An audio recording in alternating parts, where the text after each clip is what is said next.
प्यारे मित्रों, यह खबर सुनकर के सोशल मीडिया पे और अन्य माध्यमों से यह सुन करके कि यूपी पुलिस का जो परीक्षा हुआ 18 तारीख का वो पेपर लीक हुआ है, मन बहुत व्यथित है। और लाखों बच्चों का अरमान, लाखों बच्चों का प्रयास, मेहनत के साथ जिन्होंने भी यह खिलवाड़ किया है वह बहुत गलत किया है। आप चंद रुपए के लालच में, चंद पैसों के लालच में आप पेपर लीक कर देते हो। क्या कभी सोचते हो कि उन बच्चों का क्या होगा जिन्होंने दिन रात करके, मेहनत करके पढ़ा था, तैयारी किया था?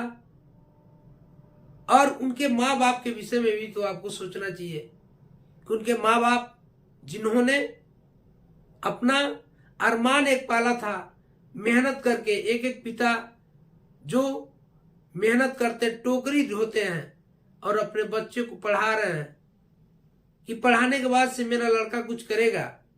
और वैसे भी माँ बाप के बच्चे पढ़ रहे थे, तैयारी कर रहे थे, मेहनत कर रहे थे, लेकिन आपने यह पेपर लीक किया तो उनके साथ कहीं न कहीं अन्याय हुआ है। मित्रों, बहुत मन दुखी है ऐसा खबर सुन के।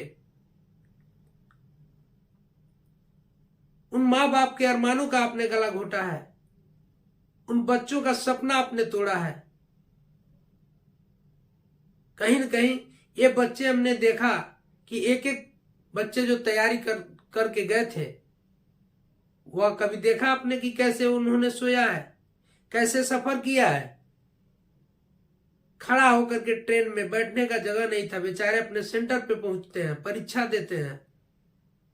सोने के लिए उनके पास पैसा नहीं कि होटल में जाकर रूम ले सकें, तो सड़क के किनारे सो जाते हैं, प्लेटफॉर्म पे सो जाते हैं और फिर बिना खाए पिए भी सेंटर पे पहुंचते हैं और वहां परीक्षा देते हैं। और जब सुनते हैं कि पेपर लीक हो गया है तो सोचिए कि उनके दिलों पे क्या गुजर रहा होगा। आप लोग चंद पैसों के लालच में, आप लोग चंद रुपए के लालच में आप उनके सपनों को तोड़ा है, उनके माँ बाप के सपनों को तोड़ा है। और ऐसा ही होता रहा तो लोगों का विश्वास भी खत्म हो जाएगा। मन बहुत व्यथित है, बहुत दुखी है कि यह कहीं न कहीं उन लाखों बच्चों के साथ अन्याय हुआ है और ऐसा भविष्य में ना हो। अभी सुनने में आया है कि सरकार ने उस पर जांच कमेटी बैठाई है। अब देखते हैं सरकार अगला फैसला क्या लेती है, क्या वो परीक्षा निरस्त कराती है या क्या करती है।